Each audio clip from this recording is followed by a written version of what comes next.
Hi friends, அனைவருக்கும் வணக்கம். நாம் இன்றைக்கி மாதம்பட்டி ரங்கராஜ் சாரோட ரெசிப்பியில் ஒன்றான தேங்காய் பால் ரசம் எப்படி செய்யலான்னு பார்க்கலாங்க. இது ஒன்றும் புதுமையான ரெசிபி கிடையாதுங்க. பாரம்பரியமாக நம்மளோட பாட்டி தாத்தாங்களாம் யூஸ் பண்ண ரெசிபி தாங்க. எங்கள் வீட்டில் அடிக்கடி இந்த ரசம் செஞ்சு கொடுப்பாங்கங்க. எங்கள் பாட்டி அம்மாங்களாம் நிறைய செஞ்சு கொடுப்பாங்க. இந்த ரெசிப்பியில் நம்ம ஒரு ஸ்பெஷல் இன்க்ரீடியண்ட் யூஸ் பண்ண போகிறோம். அதுதான் தேங்காய் பால். அந்த தேங்காய் பால் வந்து தாய்ப்பாலுக்கு நிகரான சத்து மிக்கதுங்க. நிறைய சத்துக்கள் இந்த தேங்காய் பாலில் இருக்குதுங்க. ஸோ அடிக்கடி இந்த ரசம் வச்சு குடிங்க. வயிற்றுப்புண், வாய்ப்புண்ணு, அல்சரு அந்த மாதிரி இருக்கிறவங்களுக்கெல்லாம் இந்த தேங்காய் பால் ரசம் ரொம்ப ரொம்ப நல்லதுங்க. இந்த ரசம் வைக்கிற அன்றைக்கி நமக்கு குழம்பே தேவையில்லைங்க. இது ஒன்றுமே போதும். வாரத்துக்கு 2 நாள் இந்த ரசம் வச்சு சாப்பிடுங்க. உடம்புக்கு ரொம்ப ரொம்ப நல்லதுங்க. இந்த ரசத்தை வந்து எப்படி வைக்கலாம், எந்த மாதிரி பக்குவமாக வச்சா இந்த ரசம் நல்லாயிருக்கும் அப்படின்றதுக்கான வீடியோ தாங்க இது. இந்த ரசத்தை சூடான சாதத்தில் போட்டு மிக்ஸ் பண்ணி சாப்பிட்டோம்னா செம்ம டேஸ்ட்டாக இருக்குங்க. வாங்க வீடியோக்குள்ளே போகலாம். அதுக்கு முன்னாடி நம்ம சேனலை சப்ஸ்கிரைப் பண்ணாத நண்பர்கள் ப்ளீஸ் சப்ஸ்கிரைப் பண்ணுங்கள், சப்போர்ட் பண்ணுங்கள். வாங்க இப்போ வீடியோக்குள்ளே போகலாம். தேங்காய் பால் ரசம் செய்கிறதுக்கு பாருங்கள், நான் ஒரு பவுல் எடுத்திருக்கேன். அதில் ஒரு சிறிய நெல்லிக்காய் அளவு புளி சேர்த்துக்கிறேங்க. நான் இன்றைக்கி செய்ய போகிற அளவு பார்த்திங்கன்னா 4 பேர் தாராளமாக சாப்பிட்லாங்க. அந்த அளவுக்கு செஞ்சுருக்கேன். நீங்கள் உங்கள் ஃபேமிலிக்கு தகுந்த மாதிரி அளவுகளை கூட்டவும் குறைக்கவும் செஞ்சுக்கலாங்க. எப்பயுமே ரசத்துக்கு புளியோட அளவை குறைச்சிக்கிட்டு தக்காளியோட அளவை கூட்டி சேர்த்தோம்னா ரசம் ரொம்ப ரொம்ப டேஸ்ட்டாக இருக்குங்க. நெக்ஸ்ட்டு பாருங்கள், நான் 2 மீடியம் சைஸ், அதாவது சிறிய சைஸ் தக்காளியாக 2 எடுத்துருக்கேங்க. அதோட மேலே இருக்கிற அந்த ஒயிட் கலர் பார்ட்டை ரிமூவ் பண்ணிவிட்டு கட் பண்ணிவிட்டு இதில் சேர்த்துக்கலாங்க. நெக்ஸ்ட்டு ஒரு கைப்பிடி அளவு கொத்தமல்லி தழை சேர்த்துக்கோங்க. கொத்தமல்லி தழை நல்லா கொஞ்சம் தாராளமாகவே பொங்க சேர்த்துக்கோங்க. நல்லா ஃப்ரெஷ்ஷான கொத்தமல்லி தலையை நல்லா கழுவிட்டு சேர்த்துக்கோங்க. இந்த ரசத்துக்கு நல்ல மனம் கொடுக்குங்க. ஸோ கொத்தமல்லி தலையெல்லாம் ஸ்கிப் பண்ணாமல் சேர்த்துக்கோங்க. இப்போ கொஞ்சமாக 1/2 கிளாஸ் தண்ணி ஊற்றிடுங்க. அந்த புளி ஊறுற அளவுக்கு கொஞ்சம் தண்ணி ஊற்றிடுங்க. ஒரு 10 நிமிஷம் அப்படியே ஊறட்டும். நெக்ஸ்ட்டு பாருங்கள், நான் ஒரு சிறிய முடியாக 1/2 முடி தேங்காய் எடுத்திருக்கேங்க. ஏன்னா 4 பேருக்கு தான் செய்ய போகிறேன். அதனால் சிறிய முடி 1/2 முடி தேங்காய் போதுமானது. இப்போ தேங்காயை இந்த மாதிரி குட்டி குட்டியாக கட் பண்ணி வச்சுக்கிட்டேங்க. இதை இப்போ நம்ம மிக்ஸி ஜாரில் ட்ரான்ஸ்ஃபர் பண்ணிடலாம். ட்ரான்ஸ்ஃபர் பண்ணிவிட்டு சேர்த்துட்டு நார்மல் டீ கிளாஸில் 1 கிளாஸ் தண்ணி சேர்த்துட்டு நல்லா ஃபைன் பேஸ்ட்டாக அரைச்சிடுங்க. இப்போ அரைச்ச விழுதை வந்து ஒரு ஸ்ட்ரெயினர் யூஸ் பண்ணிவிட்டு ஃபஸ்ட்டு தேங்காய் பால் எடுத்து வச்சுக்கோங்க. பாருங்கள், ஃபஸ்ட்டு தேங்காய் பால் ரெடி ஆகிடுச்சு. நெக்ஸ்ட்டு அதே சக்கையை வந்து மிக்ஸி ஜாரில் சேர்த்துட்டு எகெயின் ஒரு 1/2 கிளாஸ் தண்ணி சேர்த்துட்டு நல்லா ஃபைன் பேஸ்ட்டாக அரைச்சி செகண்ட் பால் எடுத்து வச்சுக்கோங்க. பாருங்கள் friends, first ball second ball ready ஆகிடுச்சு. இது ஒரு ஓரமாக இருக்கட்டும். நெக்ஸ்ட்டு இந்த ரசத்துக்கு தேவையான மசாலா பொருட்கள் பார்த்துடலாம். பாருங்கள், நார்மல் டீஸ்பூனில் 1 டீஸ்பூன் சீரகம் சேர்த்து விட்றீங்க. நெக்ஸ்ட்டு அதே டீஸ்பூனில் 1 டீஸ்பூன் மிளகு எடுத்திருக்கேங்க. நெக்ஸ்ட்டு பாருங்கள், நான் இன்றைக்கி 2 மிளகாய் வத்தல் எடுத்திருக்கேன். உங்கள் காரத்துக்கு தகுந்த மாதிரி எடுத்துக்கோங்க. ஆனால் இந்த ரசத்துக்கு அதிக அளவு காரம் இருந்தால் நல்லா இருக்காதுங்க. கம்மியான காரமே சேர்த்துக்கோங்க. அப்போ தான் ரசம் நல்லா இருக்கும். நெக்ஸ்ட்டு பாருங்கள், 5 பூண்டு பல் எடுத்திருக்கேங்க. பாருங்கள், இந்த அளவுகளில் 5 பூண்டு பல் எடுத்திருக்கேங்க. நெக்ஸ்ட்டு கொஞ்சமாக கருவேப்பிலை எடுத்திருக்கேங்க. இவ்வளோ தான் இதுக்கு தேவையான மசாலா பொருட்கள்.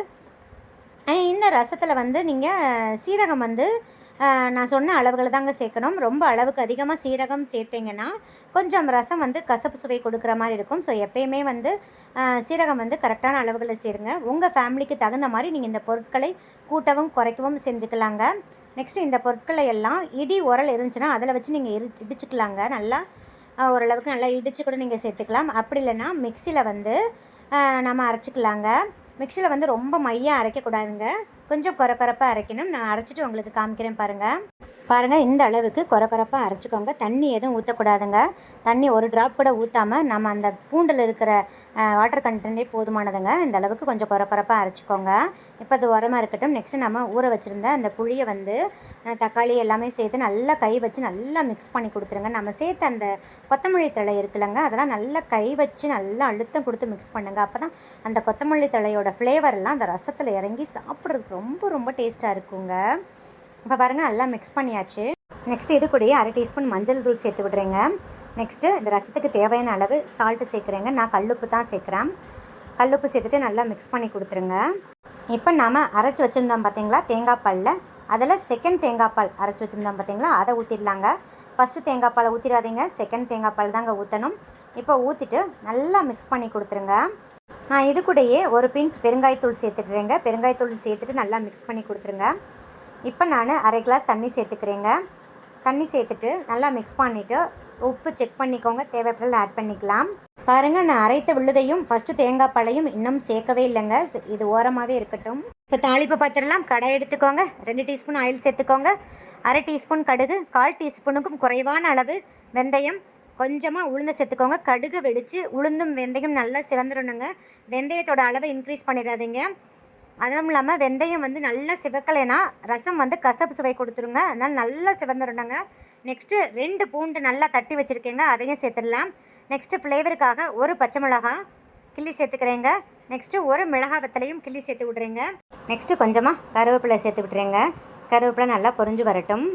நெக்ஸ்ட்டு பாருங்கள், நம்ம அரைச்சி வச்சுருந்த விழுதை சேர்த்துடலாங்க. இப்போ ஃப்ளேம் கம்ப்ளீட்டாக சிம்மில் தாங்க இருக்கணும்.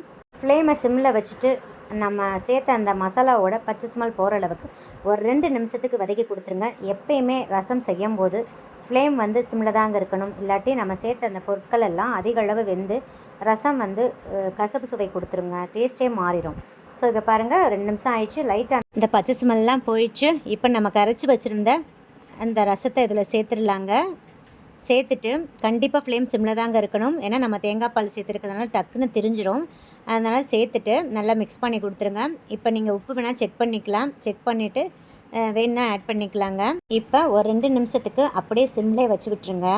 அந்த ஓரத்துலேருந்து அப்படியே நுரை கட்டி வருங்க, நுரைச்சி வரும். பாருங்கள், நான் காமிக்கிறேன் பாருங்கள், நல்லா நுரைச்சி வருது பாருங்கள். அப்படியே நுரைச்சி வந்துட்டு மிடில் அப்படியே நல்லா நுரை கட்டி வருங்க. இந்த ஸ்டேஜில் தான் நாம் ஃபஸ்ட்டு தேங்காய் பால் சேர்க்கணுங்க. நீங்கள் எந்த ரசம் செய்கிறதாக இருந்தாலும் ஃப்ளேமை வந்து சிம்மில் வச்சு விட்ருங்க. பாருங்கள், நல்லா எப்படி நுரை கட்டி வருது பாருங்கள், நல்லா இந்த மாதிரி நுரைச்சி வருங்க. இந்த ஸ்டேஜில் நாம் ஃபஸ்ட்டு தேங்காய் பாலை சேர்த்துடலாங்க. சேர்த்துட்டு நல்லா மிக்ஸ் பண்ணி கொடுத்துருங்க. ஃப்ளேம் சிம்லேங்க இருக்கட்டுங்க. இப்போ நல்லா மிக்ஸ் பண்ணிடுங்க. மிக்ஸ் பண்ணிவிட்டு ஒரு நிமிஷத்துக்கு அப்படியே வச்சு விட்டுருங்க. 1 நிமிஷம் இருந்தால் போதுங்க. இதுக்கு ஒதுக்கக்கூடாது, நுரைய கட்டியும் வரக்கூடாதுங்க. லைட்டாக மிக்ஸ் பண்ணி கொடுத்துடலாம். அவ்வளோதான், 1 நிமிஷம் ஆயிடுச்சு.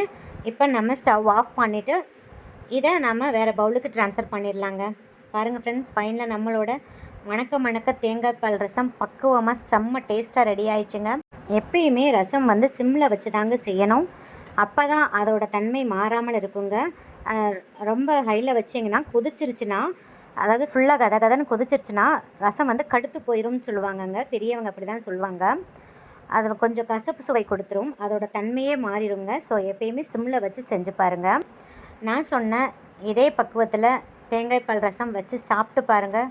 சூடான சாதத்தை கூட செம்ம டேஸ்ட்டாக இருக்குங்க. இந்த ரசத்தில் நிறைய மருத்துவ குணங்கள் இருக்குங்க. ஸோ வாரத்துக்கு 2 நாள் இந்த ரசம் செஞ்சு சாப்பிடுங்க. டாக்டர் சிவராமன் சார் இருக்கார்ல, அவர் வந்து அந்த தேங்காய் பாலோட நன்மைகளை பற்றி ஒரு ஸ்பீச் கொடுத்துருப்பாங்க. தயவுசெய்து அதை கேளுங்க. அவ்வளவு நன்மைகள் இருக்குங்க. ஒரே லைனில் சொல்ல போனோம்னா தாய்ப்பாலுக்கு நிகரான சத்து தேங்காய் பாலில் இருக்குங்க.